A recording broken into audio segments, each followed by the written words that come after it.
Buenas tardes, otra vez volvemos a abrir el espacio del domo geodésico. Esta vez empezamos con los diálogos de saberes filosóficos. Estos diálogos de saberes filosóficos buscan poner a dialogar y realmente integrar al estudio de la filosofía otras perspectivas filosóficas de las que algunos no teníamos ni siquiera noticia, pero que en realidad están ahí, que en la universidad se están trabajando, se están estudiando, se están enseñando, como son la filosofía afro, la filosofía raizal y la filosofía indígena. Entonces, para hablar de eso tenemos a la profesora María Eugenia Morales y al profesor Steve Steele. Ellos dos hacen parte de UDA Diversa. Si me equivoco ustedes, entonces nos aclaran bien.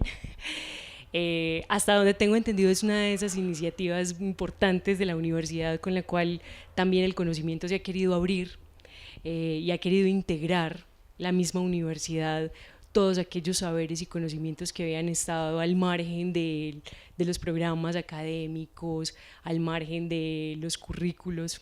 Entonces, bueno, aquí los tenemos para que les preguntemos, para que los escuchemos. Bueno, de nuevo bienvenidos y bienvenidas y los dejo con los profes. Muchas gracias. Sí, quería. ¿No ibas a empezar con tu lengua? Good evening, my name is Steve Steele. I come from San Andres Island, me da Raisal. Ana de glad to be here sharing Bituno. Buenas tardes a todos, mi nombre es Steve Steele, soy raizal de la isla de San Andrés y Providencia y estoy muy contento de compartir aquí con ustedes esta tarde. Como bien lo decía la profesora Lili, yo soy, pues hago parte de Cátedra Ciudad Diversa, en este momento funjo como coordinador, pero también integro su cuerpo docente y somos una iniciativa de la Vicerrectoría de Docencia que busca precisamente desarrollar procesos de formación para la diversidad epistémica al interior de la Universidad de Antioquia. Y nuevamente un gusto estar aquí con ustedes. Bueno, yo quería que Steve lo saludara en la lengua porque eso ya dice, ay, algo está pasando. Eso era una estrategia. Muy bien, sí. Mi nombre, como lo dijo la compañera, es María Eugenia Morales Mosquera. Soy egresada del Instituto de Filosofía de la Universidad de Antioquia. Muchas de las propuestas y las preguntas que empiezan en el caminandar como mujer afrodescendiente parten desde ahí, parten desde egresar de la universidad, una estructura donde nos preguntamos por el conocimiento, los conocimientos, pero que no veía mis ancestros, que no veía las narraciones étnicas afro y que sabía que hacían falta. En estos momentos, como lo dice el profe Steve, empezamos unos colectivos. Hago parte del colectivo CADEAFRO, pero cuando era estudiante AFRUDEA, y son unos colectivos de pensadores y pensadoras afro que nos estamos preguntando por nuestras epistemes, nuestros saberes, nuestros ancestros, y que pensamos que había que generar acciones para que esto se visibilizara y se empezara a pensar o a sentir pensar en la universidad a través de diferentes currículos. Las iniciativas luego con los colectivos hacen parte de lo que el compañero dice, afroudea diversa.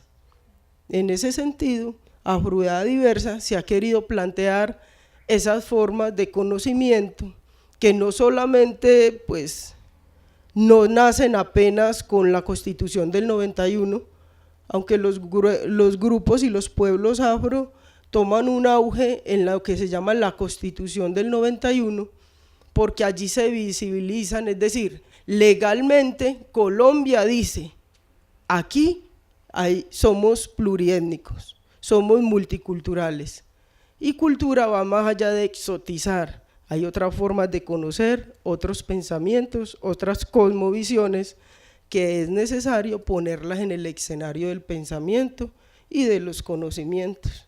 Entonces ahí surgen y nos afianzamos legalmente algunos grupos afrocolombianos y que la ley lo llama afrocolombianos palenqueros y raizales.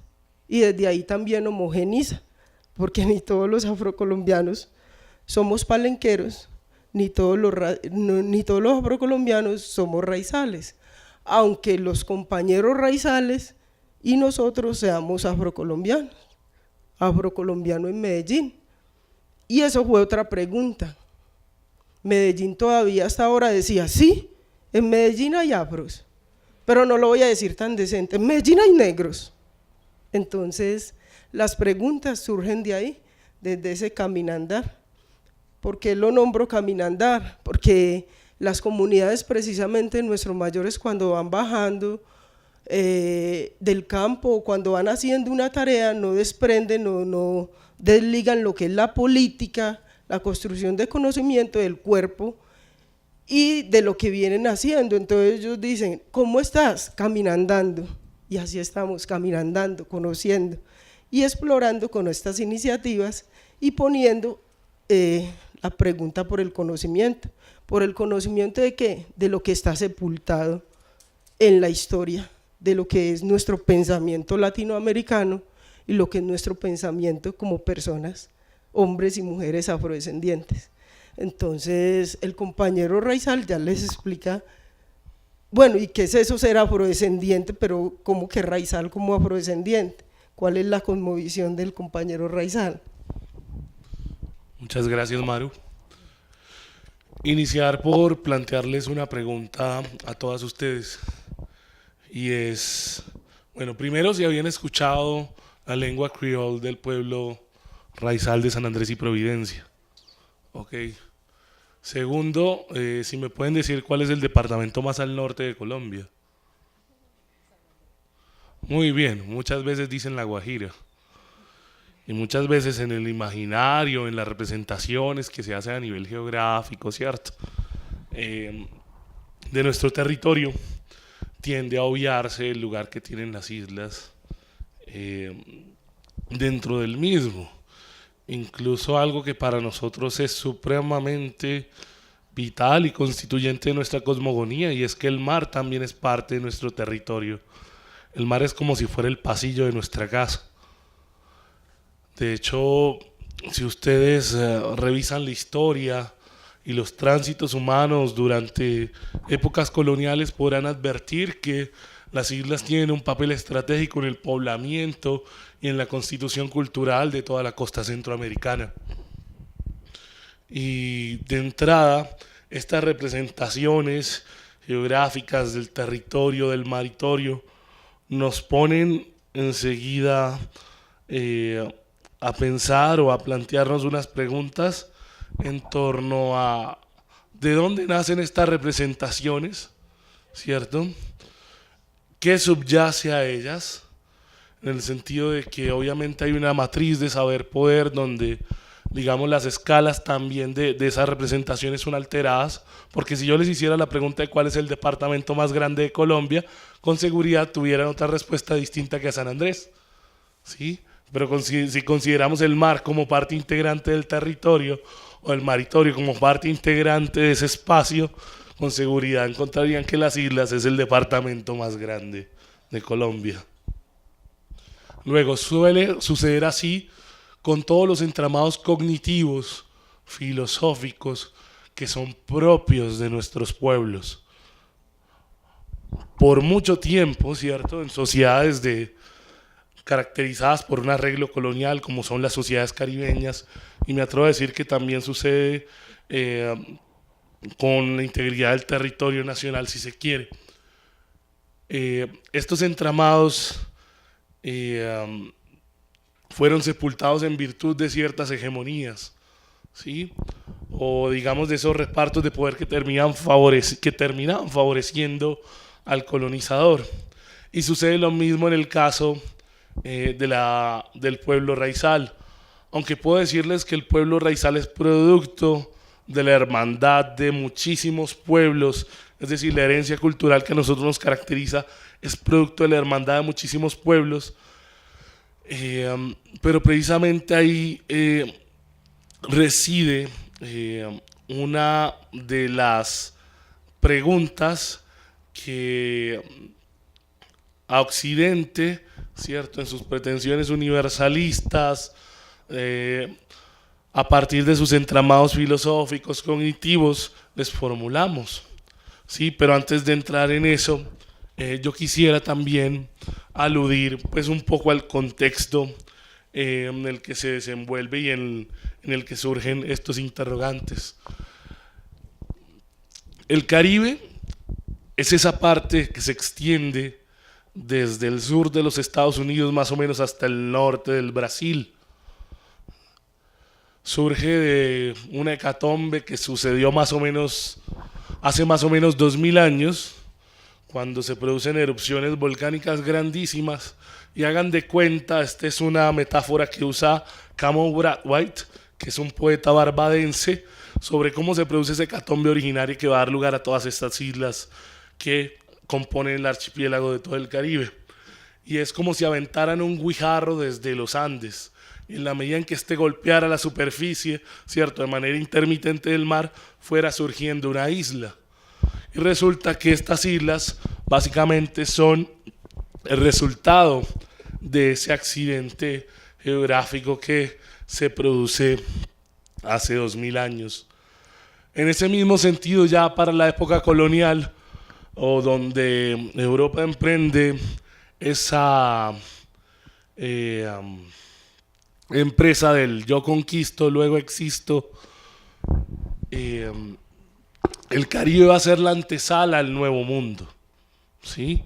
El Caribe va a ser inicialmente ese territorio que va a ser de alguna manera despreciado por los españoles y va a ser tomado por los británicos, los franceses, los holandeses en su lugar. Y digamos, va a ser un territorio que se va a constituir culturalmente y humanamente a partir de migrantes. Entonces, claro, llega el migrante armado, ¿cierto? Extermina prácticamente al aborigen para después traer al migrante civil. El migrante civil luego trae al migrante desnudo a bordo de los navíos negreros para engullirlos en la plantación esclavista. Y es en estas sociedades de arreglo colonial o de orden colonial donde se constituye esta herencia cultural que posteriormente va a caracterizar a los pueblos creoles de todo el Caribe, ¿sí? Ahora, ¿qué pasa?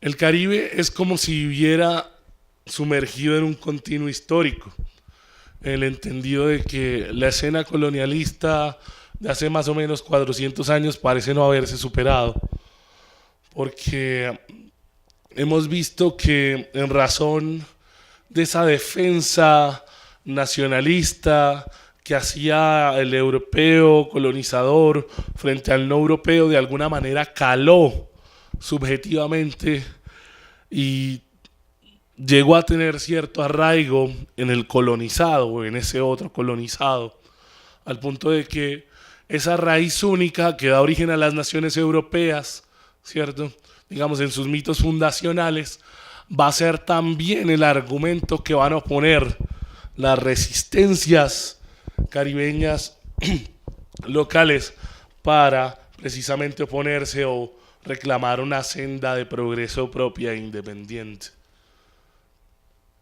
Entonces vemos cómo en ese continuo histórico la dependencia epistemológica sigue siendo un pilar de ese arreglo neocolonialista, ¿sí?, que caracteriza al contexto caribeño en la actualidad.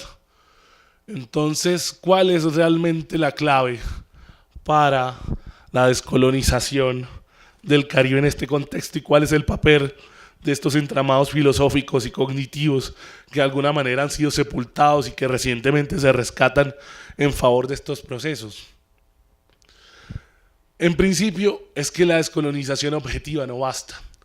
El Caribe está compuesto más o menos de 35 entidades políticas, pero la mayoría de ellas todavía sigue asociada a un Estado europeo o a los Estados Unidos.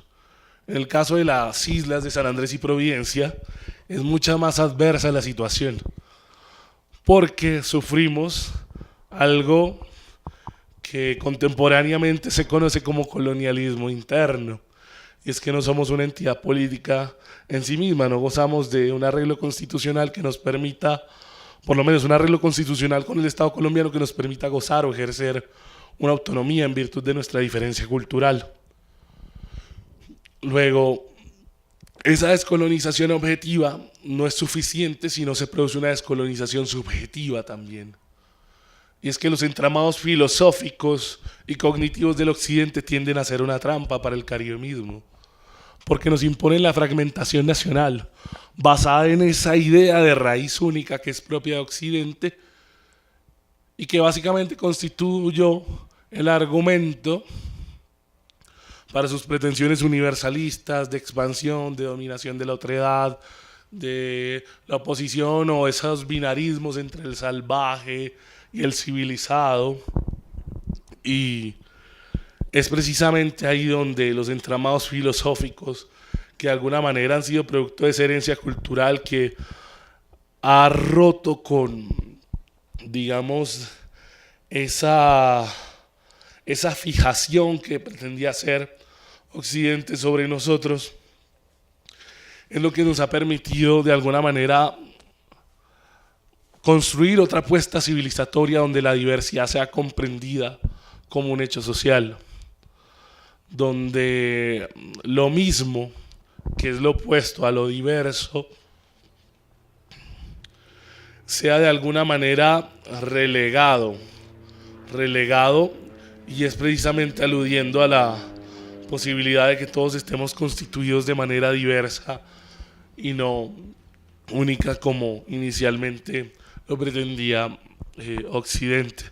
Ahora, si me hicieran una pregunta de qué es la filosofía raizal, ¿sí?, podría asociarla o hacer una analogía diciendo que es la filosofía caribeña, pero también la filosofía de lo diverso.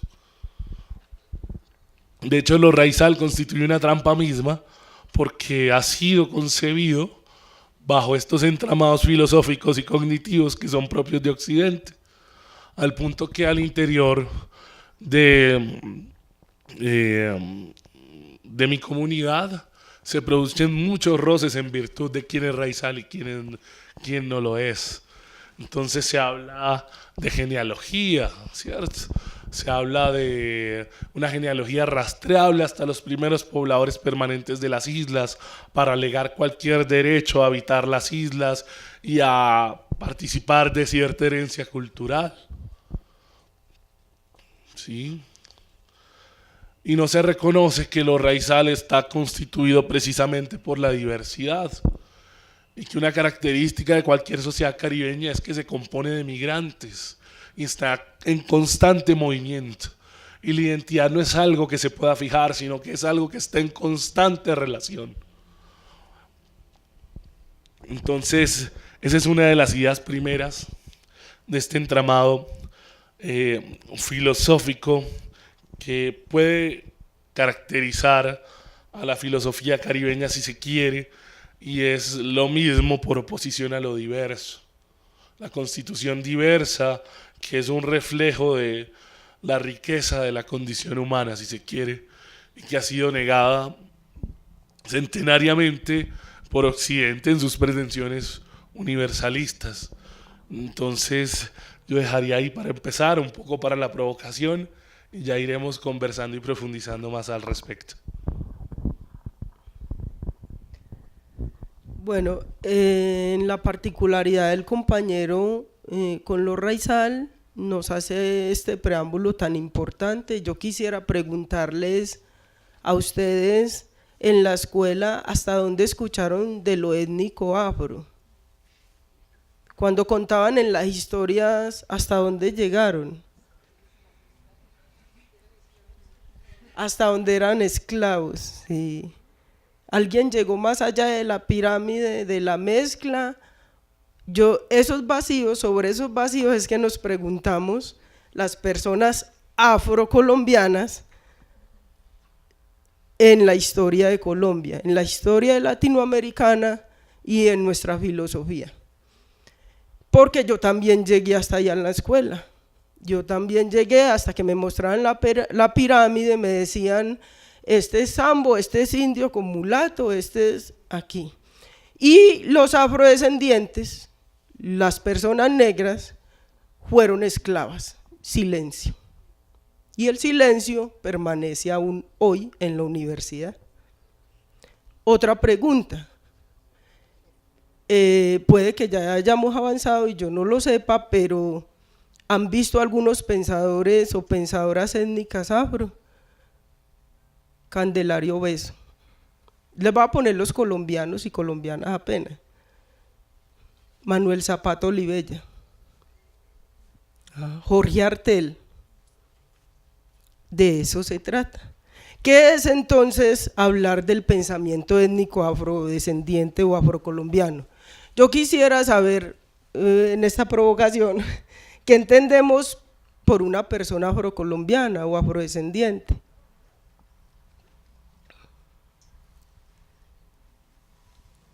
Primero no me van a decir rara, pues, porque es que rara es como sinónimo a feo y no. Y de eso se trata, de poner en escena este tipo de cosas. Bueno, en ese momento que a mí me decían en la escuela eran esclavos o esclavas, daba un punto de partida, pero ese punto de partida a la vez genera unos silencios que han permanecido hoy en la educación básica, pero en la educación superior. Es para volver a lo que llamaba el compañero las representaciones sociales. ¿De dónde han venido todas esas representaciones sociales? Da tal punto que se han incrustado en la cultura y en lo que nos dicen que es conocimiento válido y que no lo es. La misma representación que nos impone una sola razón, pero que también nos impone una forma de pensamiento incluso ajena a la nuestra, a la latinoamericana, lo que el compañero también decía, pensamiento de colonial. Entonces nosotros hablamos mucho de la trata transatlántica. La trata transatlántica se refiere también a ese camino, a ese proceso, a todo ese trasegar que han tenido los pueblos étnicos afro en el momento del desarraigo, la sacada de su pueblo o de su grupo original, que no se los voy a decir porque ¿quién me quiere decir que es África? La cuna de la humanidad, ¿qué más también? Yo crecí con algo todavía peor, me decían el departamento, el país de África. En nuestro inconsciente, en nuestra representación mental, también está África no como un continente. Usted puede asociar a Egipto con una sabiduría, incluso en filosofía, pero no lo asocia con lo étnico afro. Entonces de ahí es donde parten las epistemes desde otras raíces y desde la configuración que está metida en una representación en nuestra mente, y desde ahí el límite de nuestro mundo es el límite de nuestro, ¿cierto? Puede marcar, de nuestro lenguaje, también pone un límite a ese conocimiento. Esas representaciones erróneas a las que yo me le escondía, personalmente me aterraba cuando llegaban a la unidad de sociales a hablar de lo étnico afro. Yo quisiera esconderme además porque entre comillas la única, ¿cierto? Esas son las historias que queremos poner en otro telón, en otro escenario de conocimiento. Vuelvo a la trata. Entonces a ese trasegar le llamamos movimiento afrodiaspórico, que la pregunta que nos estamos haciendo, ¿qué hemos aprendido de eso? No estamos glorificando pues la esclavización, sino que es un punto de partida para entender por qué se anclaron muchas representaciones negativas acerca de lo epistémico étnico afrodescendiente. Ahora, el peligro es no casarse con una sola historia. Otra representación que hay en nuestra mente es que generalmente cuando usted se imagina Haití, ¿qué representación se le viene a la cabeza? Sí, pero a su cabeza no se le viene que es el primer pueblo liberto, porque es la historia que está escondida, ¿cierto? Si usted le dicen África, se le viene la imagen que nos han vendido políticamente: pobreza, guerra, desnutrición, más pequeña que Europa. Europa no alcanza a ser ni la tercera parte de África, pero nuestra cognición está representada en Europa. En ese dominio epistémico es que nosotros anclamos unas búsquedas. Y Europa, miren, ojalá tuviera aquí el mapa, pero ya lo tenemos en la cabeza.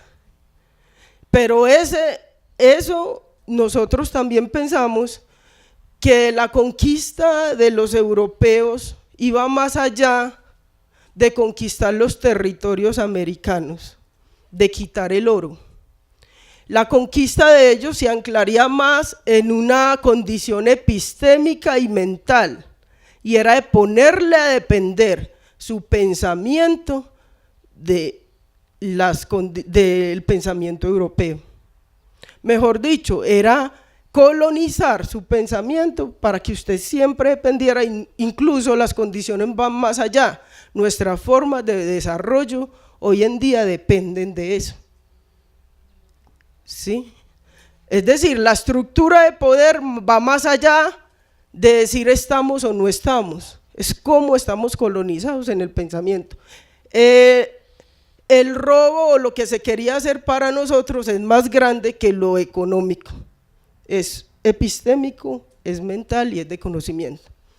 De ahí, yo soy egresada del Instituto de Filosofía, todas estas preguntas me rondaban, pero incluso para Platón y otros filósofos, los afrodescendientes y los indígenas no éramos seres pensantes, no teníamos la capacidad de pensar, así de sencillo. Entonces ya hay que hacerle otras preguntas, desde lo que podemos conocer, es también esos vacíos hasta donde estamos conociendo esos pueblos.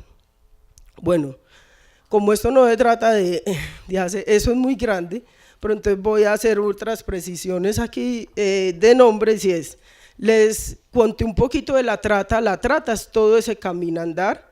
En ese caminandar se establecen unas leyes en Colombia, digo, no era al principio, era el momento en el que Colombia en el 91 se da cuenta que existe, es como si yo estuviera como la carta robada de Edgar Allan Poe, que todos la buscaban por toda parte, menos ahí donde estaban.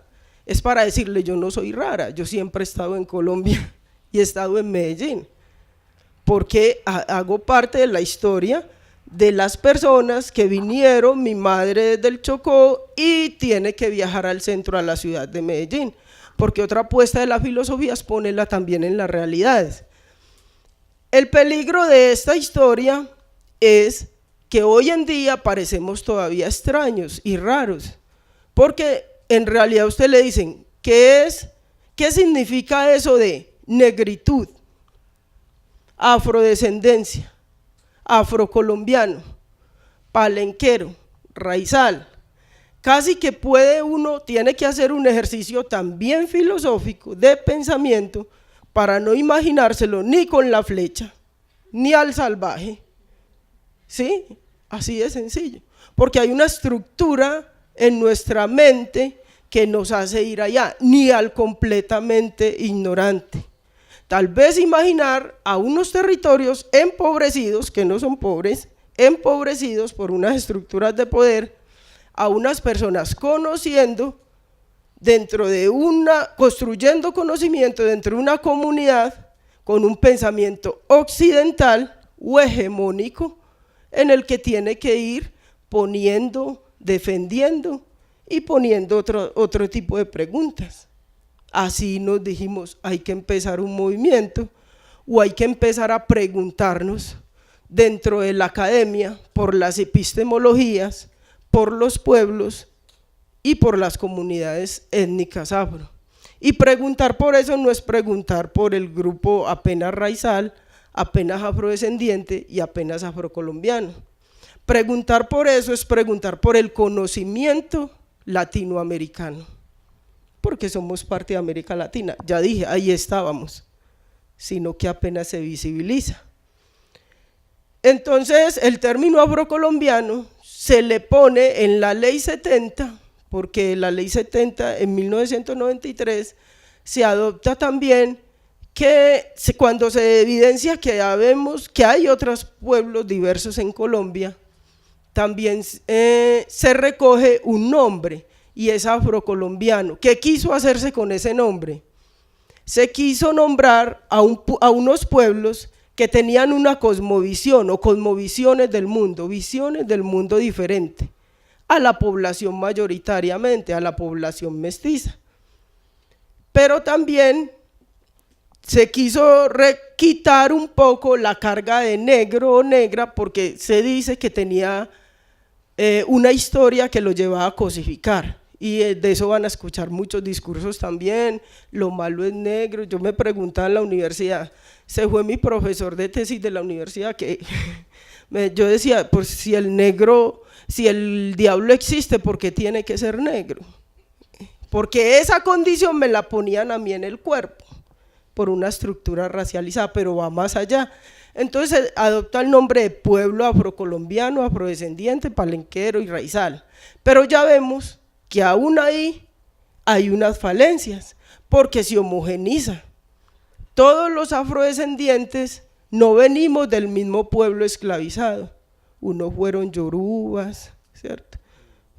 Y habrían otras cosmovisiones. ¿Qué pasó? Aquí perdimos o tuvimos que donar nuestra lengua por varias estrategias que tenía el esclavizado. Y de hecho, solamente quedan dos lenguas vivas en Colombia, el criol y el palenquero, que sí conocen el Palenque, San Basilio de Palenque, el declarado patrimonio, que obedecía al cimarrón que huyó a los montes y se ubicó ahí. Y esa pues es otra historia. Sobre eso es que nosotros sentamos un poco de palabra o conocimiento y decimos, bueno, ¿dónde está nuestro pensamiento? ¿Cuáles son los vacíos epistémicos que hay en la historia, en la antropología, en la sociología, en la filosofía? ¿Qué se sabe del pensamiento étnico afro? En la antropología, Nina de Friedman fue una de las mujeres que se dio más la pelea en decir, venga, en los afrodescendientes, los negros, las personas negras, yo prefiero ponerle persona negra por todo el contenido que les dije, somos, ni siquiera pensamos, en ese momento la pregunta estaba diciendo, somos objeto de estudio, a nadie le importaba ni siquiera estudiar ese asunto. Y entonces ahí es donde también se desprende y se desligan una serie de pensamientos y formas de construir conocimiento muy anclados o muy desde la descolonización con respecto a las personas afrodescendientes. Pues no sé. No, yo creo que a partir de lo que estás exponiendo, Maru, podríamos tender un puente, ya que lo has insinuado mucho, en lo que tiene que ver con lo raizal en relación a lo afrocolombiano. Y eso tiene que ver con un proceso que, tanto en términos reales como en términos del pensamiento, se desarrolla casi que paralelamente en el Caribe, incluso con muchos encuentros entre esa realidad y ese pensamiento. ¿Recuerdan cuando les dije que el Caribe había sido o es un territorio que se constituyó a partir de migrantes? Cuando hacía referencia al migrante desnudo, precisamente hacía alusión a la población negra esclavizada que llegó a bordo de los navíos o que fue producto de esa trata transatlántica que llegó al Caribe precisamente a la plantación esclavista o a ser esclavizada finalmente. Digamos que dentro de la constitución de esa herencia cultural del pueblo raizal o del pueblo criol de San Andrés Islas, la africanía dejó plantadas sus huellas, porque recordemos que en esas sociedades de orden colonial existían hegemonías que hacía que prácticamente toda esa ancestralidad que portaban los esclavizados de sus grupos originales fuera de alguna manera sepultada. De hecho, ellos eran dispuestos de tal manera en los navíos que no pudieran conversar entre ellos mismos porque los amos o los esclavistas temían que conspiraran contra ellos y tramaran su libertad. Entonces es ahí donde una lengua como el criol surge. Es una lengua de contacto. ¿Sí? Ustedes imagínense el escenario donde hay británicos, donde hay holandeses, donde hay franceses, hay población negra africana esclavizada y no se pueden comunicar entre sí. Tiene que surgir otra lengua, tienen que surgir otros códigos. Y es ahí donde surgen las lenguas criollas, inicialmente como lenguas de contacto, o lo que se conoce como pidgin. Posteriormente ya como lengua, cuando ya se producen mixturas, mezclas y se produce otra generación de hablantes, o una nueva generación de hablantes. Y en el caso de la lengua criol, es una lengua cuya sintaxis es africana, pero cuya lengua lexificante, es decir, la lengua que le dio las palabras, fue la lengua inglesa. Es por eso que cuando yo hacía la presentación, muchos de pronto pudieron haber creído que estaba hablándoles en inglés, pues les estaba hablando en lengua criol. La lengua criol es una lengua conspirativa, porque se produce un fenómeno que a nivel lingüístico se conoce como disglosia. Ustedes creen que yo les estoy hablando en inglés y pueden creer que me están entendiendo, pero realmente no es así. Entonces, esa es en parte una de las huellas de la africanía, ¿sí?, que sobrevive a todos los pueblos del Caribe, las lenguas criollas. Ese producto original que representa la herencia cultural de la hermandad o el sojuzgamiento de todos estos pueblos europeos sobre los no europeos. Ahora hay muchísimas huellas más. Muchas gracias, Mario.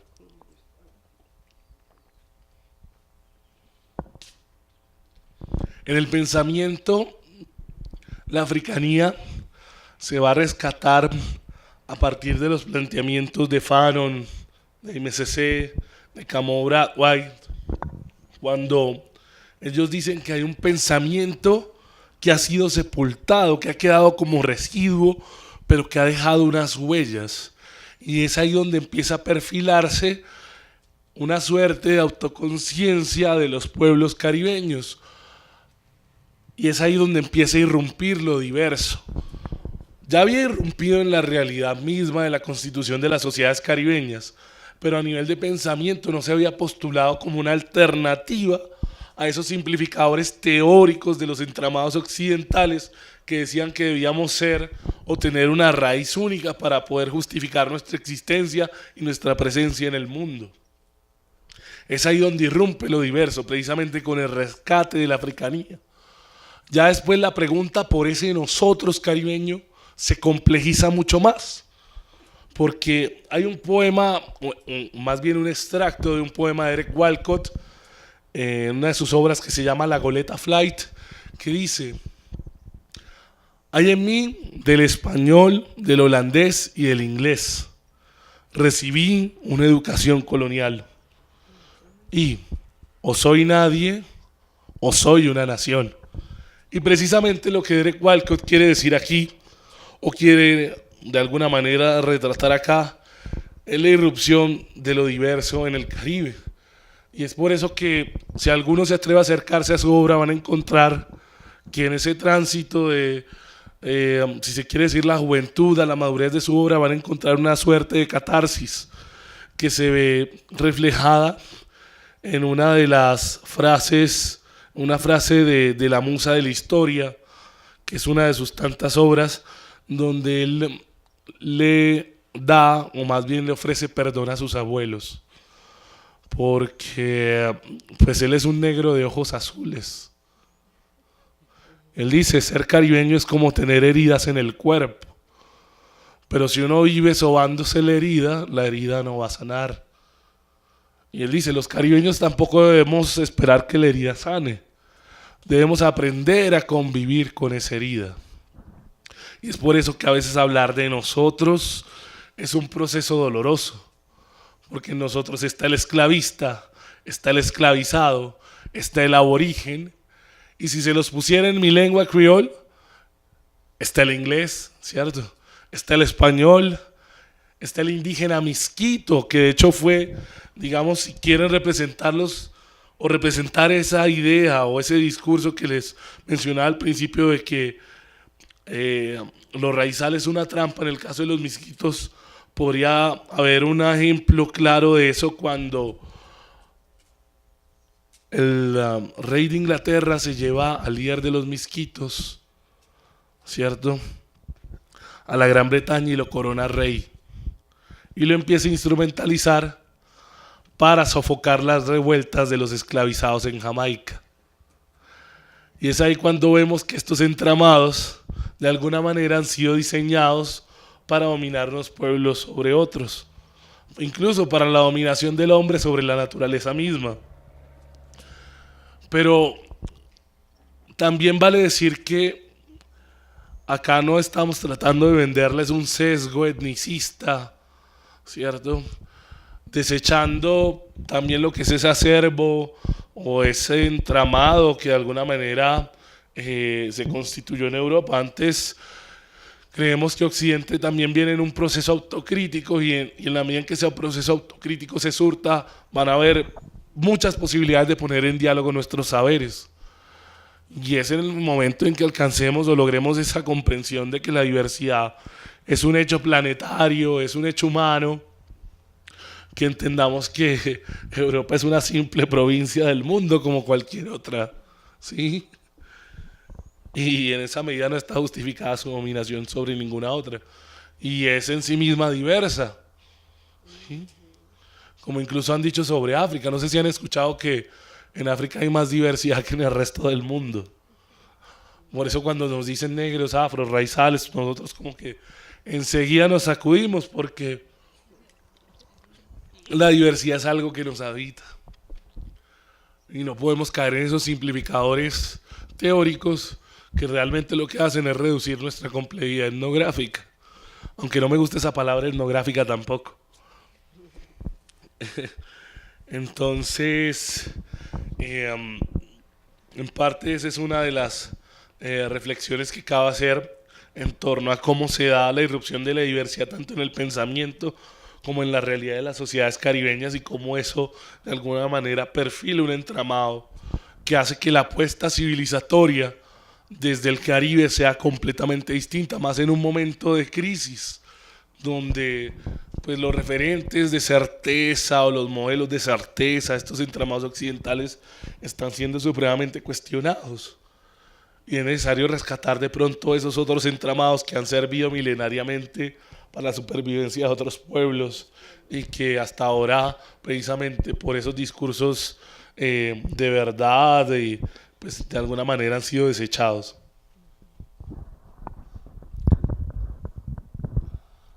Pues no sé, Steve, yo con lo que Steve también dice, traigo un adagio africano, un proverbio africano que dice: mientras que los leones no tengan sus propios historiadores, las historias de cacería seguirán glorificando al cazador.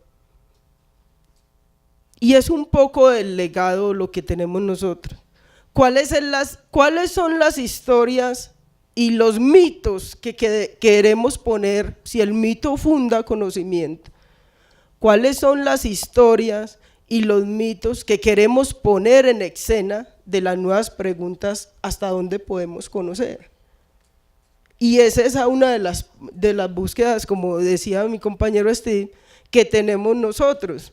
Bueno, ¿cómo vamos a ir construyendo o a llenar de palabra, no de opinión apenas, y saben los de filosofía a qué me refiero, de pensamiento, ¿sí?, a esos silencios que históricamente han permanecido en nuestra construcción de pensamiento? Y es esa un poco, aquí podrían venir entonces literatos, que un día se puede hacer el encuentro de la literatura étnica, historiadores, historiadoras, que están ocultos en la historia y siempre se ha contado desde un solo punto. La idea aquí es mostrar que hay como un abanico de posibilidades para conocer esas otras formas de pensamiento de lo de los pueblos originarios, de los pueblos, si se quiere, fundantes, que son los pueblos indígenas, son los pueblos afrodescendientes en todas sus matices, porque también hablar de indígena no es hablar de un solo pueblo. Y esa es como lo que estamos diciéndole a la episteme, lo que le estamos diciendo a la construcción de conocimiento. Mire, vea, aquí estamos, casi mostrando, mire, empecemos a construir, porque es que todos en este momento tenemos unas preguntas que históricamente no son visibles, es más, que estaban ocultas, pero que todavía siguen siendo como unos pseudo conocimientos, pseudo ciudadanos, todavía unas estructuras mentales que nada va a pasar en Colombia ni en América Latina si no se pasa de la inclusión a ya tenemos unas normas con lo étnico, con lo diverso. Pero que si las academias, las preguntas que nos hacemos por el conocimiento, no alcanzamos a comprender eso, no se va a movilizar, no sé, ¿se entiende eso? No se va a movilizar esa construcción de diversidad, esa construcción de otros pensamientos. Eso que precisamente es la pregunta que le estamos poniendo ahorita a la filosofía, al conocimiento, a las distintas epistemes. Eso es como lo que nos ha atravesado ahora, pero me siento como hablando sola. Vamos a poner alguna pregunta, sobre todo si sí hemos sentido esto, o si puede ser un cuento, porque también puede ser un cuento.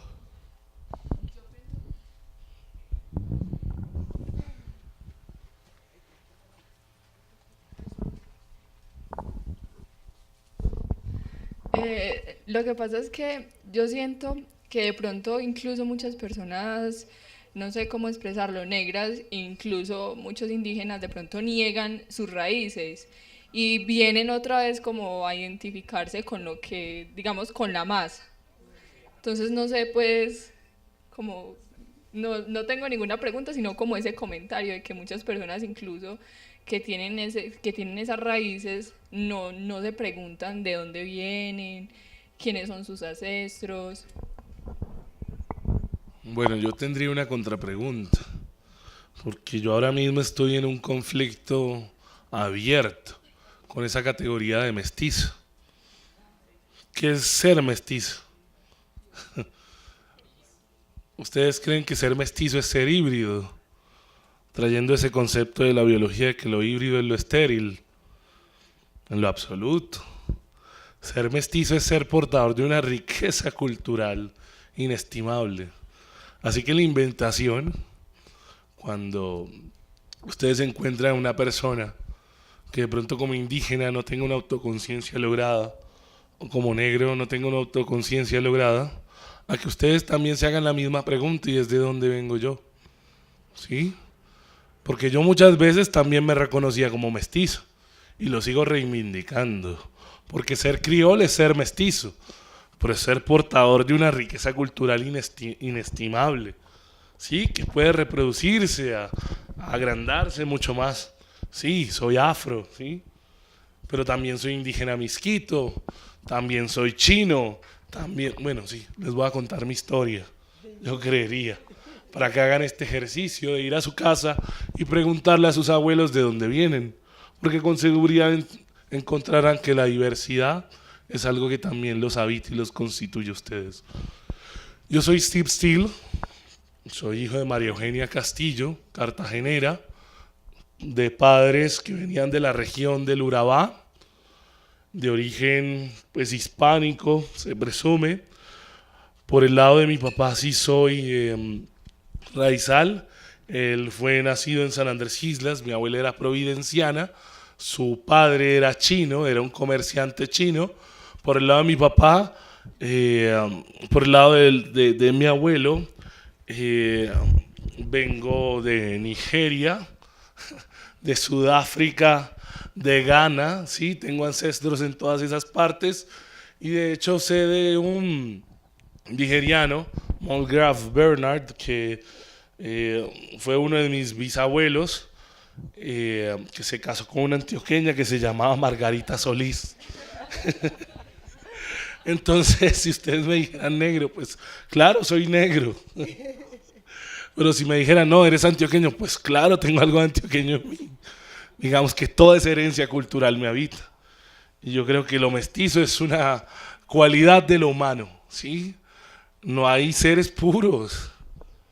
Es que sobre esa base se planteó la conquista, sobre esa base se planteó el holocausto, sobre esa base sufren en la Franja de Gaza, sobre esa base Europa sigue expoliando África, sobre esa base, mejor dicho, se han justificado todas las dominaciones en el mundo. Entonces, cuando se pregunten por lo diverso, pregúntense por ustedes, ¿sí? Y pregúntense por nosotros. Esa es mi respuesta. Sí, es que es un comentario muy bueno y además nos provoca esta charla porque también nos puede dar pie a contar una parte de la historia. En un momento de la historia, muchos de nuestras diversidades, de las personas negras, no se querían reconocer negras. Pero es que ¿quién va a querer ser lo malo de una sociedad? Pues ¿quién va a querer ser feo por naturaleza? Nadie. ¿Sí? Entonces eso pasó en un momento de la historia y es lo que nosotros queremos mostrar. No, esto no es así. Hay otros prototipos. Apenas hasta ahora en los medios de comunicación usted ve una persona o una mujer afro en otros roles, pero casi que te sentás en un auditorio y el hecho de ser mujer afro y inmediatamente te identifican con una empleada doméstica. Y no es que el trabajo sea malo, no, pero es un resultado de una trayectoria histórica y por eso les decía, no es pobre, pues es que el departamento más rico en biodiversidad es el Chocó, pero anteriormente era un insulto y te lo acuñaban que te dijeran negro y si te querían aplastar más del Chocó. Son esos códigos los que hay que quitar. Es más, hoy nos estamos haciendo la pregunta por lo político, por las otras historias. En ese proceso pasó el salvaje, porque los indígenas y los negros eran esas personas que tenían que domesticar. El cimarrón o la cimarrona se le llamaba a esa persona que huía de la esclavitud, como anteriormente se llamaba así al ganado vacuno, que era muy rebelde y no se dejaba marcar. Ese nombre lo adoptó la población afrodescendiente que huía, que se tiraba de los barcos negreros y que preferían las mujeres con sus propios remedios abortar a sus hijos para que no nacieran en esa situación. Pero después, cuando se llega a América, tienes que adoptar una cosa que llamamos la carimba. La carimba es el nombre del amo. Y cuando aquí se abolió la esclavitud, un tiempo después tenías que salir con un certificado a demostrar, oiga, vea, yo soy libre, yo soy libre. Y si te iba bien, lo demostrabas. Entonces es una historia que usted muchas veces quiere ocultarse. Estamos en una era de construir reconocimiento. Y para construirlo tienen que ponerse en escena otros conocimientos, otros pensamientos, otra forma de ser y estar en el mundo. Y esa es como la tarea, como decías, que ahorita estamos. Y entonces por eso les hablaba desde los medios de comunicación. La lucha no ha sido fácil. En los medios de comunicación, hasta hace poco te identificabas con un personaje, pensador o pensadora étnico afro. Y esa es una lucha que la estamos dando. Parece raro decirlo. Entonces ni en los medios ni en ninguna parte aparecía. Entonces es como una naturaleza humana usted no identificarse con lo que aparentemente cree que es malo, ¿cierto? O es malo. Entonces por ese paso, por ese tránsito histórico pasa un momento las comunidades étnicas, una negación o una búsqueda de la identidad. Entonces ha pasado por varios momentos. Uno, el de la libertad, buscar la libertad, ¿cierto? Esos momentos no se han dado de manera lineal, se dan holística. Otros, buscar la identidad. Y la identidad pasa por el reconocimiento, autorreconocimiento y el reconocimiento con otros, ¿sí? Y otros en términos de equidad. Bueno, vamos a defender y vamos a poner derechos en escena. Igualdad primero pasó, bueno, porque no tengo los mismos derechos. Y ahorita nos estamos preguntando por equidad. Y en ese sentido de equidad, bueno, ¿por qué nuestros conocimientos, nuestras formas de pensar, nuestras epistemes no están en lo que hoy se llama academia? Entonces eso obedece a uno de esos momentos.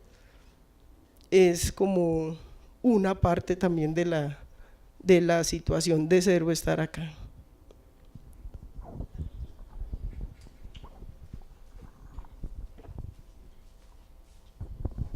Bueno, antes de hacer mi pregunta, voy a poner en contexto una historia que, bueno, cuando yo vine aquí en Medellín, dejé de ser Julie y empecé a ser la negra. Y cuando vivía en el Chocó, me chocaba mucho que me dijeran sobrenombre, cualquiera. O sea, y todavía me choca, tanto que se lo transmití a mi hijo, que la primera vez que me llamaron al colegio, dizque porque mi hijo había peleado porque le habían dicho guacamole. Para mí era, no, ese no es mi hijo, pues se habrán equivocado de hijo, o no sé, pero ese no puede ser mi hijo porque Camilo es muy pasivo. Entonces ver que me llamaban al colegio porque Camilo le habían dicho guacamole, yo como que, bueno. Entonces cuando yo vine aquí en Medellín, dejé de ser Julie y empecé a ser la negra. Entonces mi pregunta a la profe María y a Steve, ¿qué responde uno cuando le dicen, baby, entonces uno cómo te llama vos? O sea, porque a uno le choca que les digan negra, otros no les gusta que le digan afro, que moreno, que, o sea, ¿qué responde uno ante esa pregunta? Bueno, la pregunta a mí también me la han hecho y pasa por ese momento que estás diciendo de identidad. Ese momento, yo llevaba 15 minutos hablando con una persona, profe, en la universidad, y me decía, ay, no, yo ya no sé qué hacer con ese cuento de afrocolombiano, negrita, afrodescendiente. ¿Yo cómo te llamo? Yo le dije, viste, Margaret, yo llevo 15 minutos y te estoy llamando Margaret, ¿y usted por qué no me llama María Eugenia? Y además me presenté. Sí, es eso. Es esa representación, ese chip mental, esa desestructuración que tenemos que dar mentalmente, incluso para nombrar al otro. Nos dificulta nombrar al otro, además nos cuesta desacomodarnos. Y esas representaciones son las que hay que quitar. En estos momentos también voy a la universidad, mi compañera, porque tenemos que reconocer el asunto públicamente, me dice, trabajé como negra. Y yo, sí, qué bueno, o sea que hiciste todo bien, sacaste 5 en todo, te esforzaste el triple y te pagaron mal.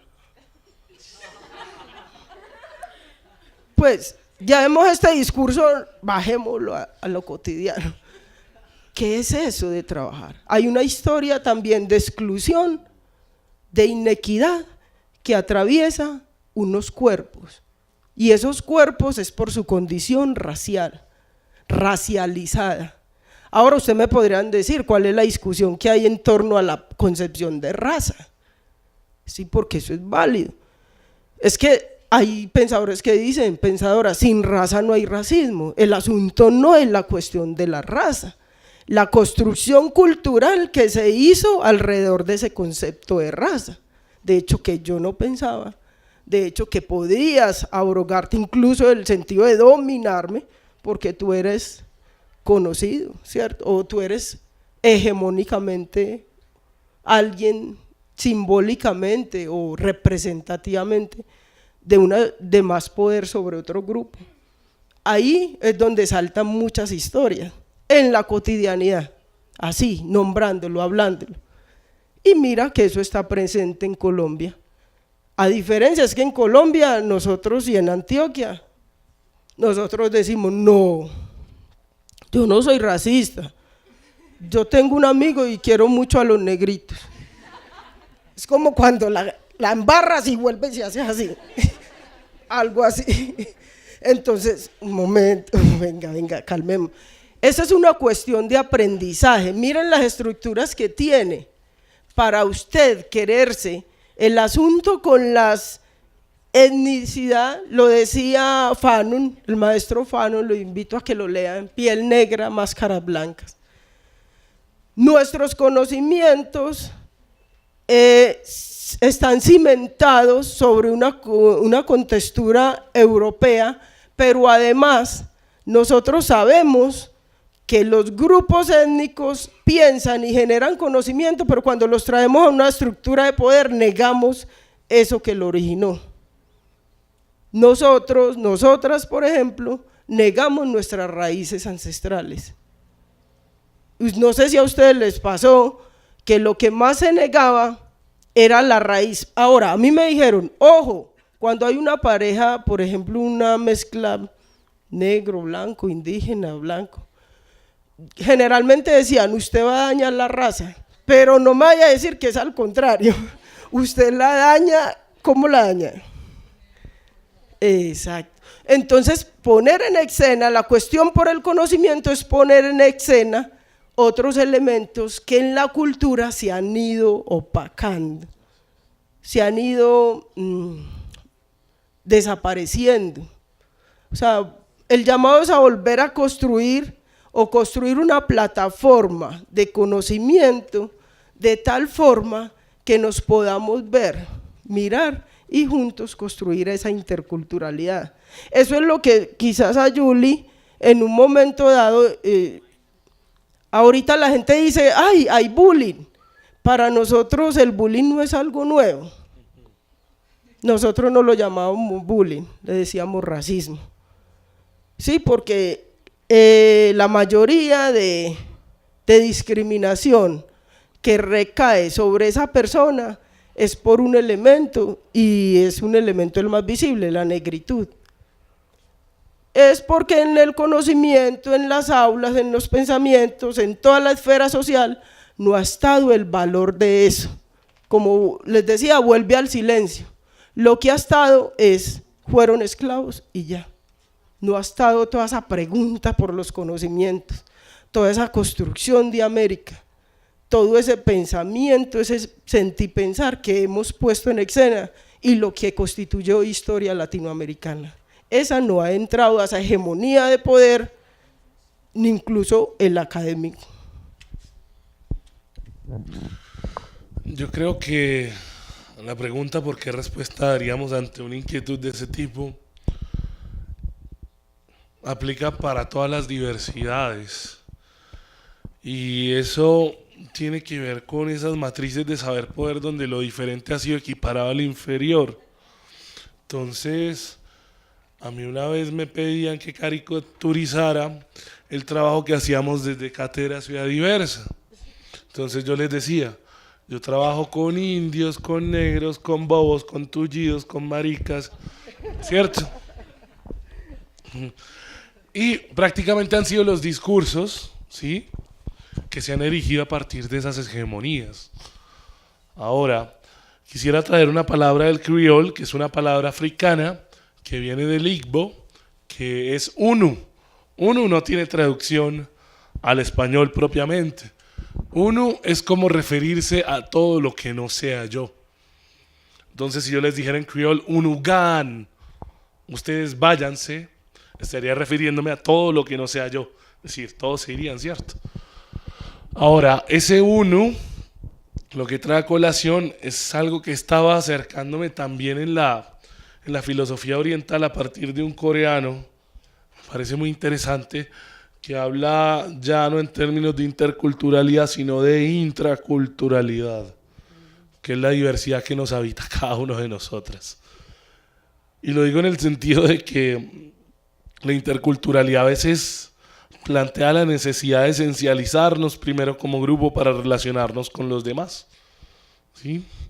Y no considera esas diversidades que son propias de los individuos, porque pueden haber características diferenciadoras en un grupo, pero que no sean regulares, o características regulares que no sean diferenciadoras. Luego, aquí lo que está en juego es precisamente romper con esas matrices de saber-poder, donde lo diferente se equipara a lo inferior, más bien donde lo diferente sea sinónimo de riqueza, sinónimo de, si no bien igualdad, puede ser de la necesidad de no imponerse los unos sobre los otros, sino de intervalorarnos y considerarnos precisamente como formas de lo humano, ¿sí?, que constituyen a la vez la riqueza de esa condición del humano. Lo que dice el compañero también es clave, porque nosotros y nosotras tenemos algo muy, muy tremendo, y es que si reconozco lo otro me excluyo. Es una especie de pensamiento competitivo. Nos cuesta hay veces decir, no, a ver, lo voy a poner con una historia también africana, que está incluso en internet, y es que llegó un antropólogo a una comunidad africana y les dijo que corrieran, y que el que primero llegara se ganaba un paquete de dulces. En ese momento, todos los compañeros, los niños y niñas africanas se quedaron quietos, y él les sorprendió: ¿por qué no corren? ¿Por qué prefieren no comerse los dulces?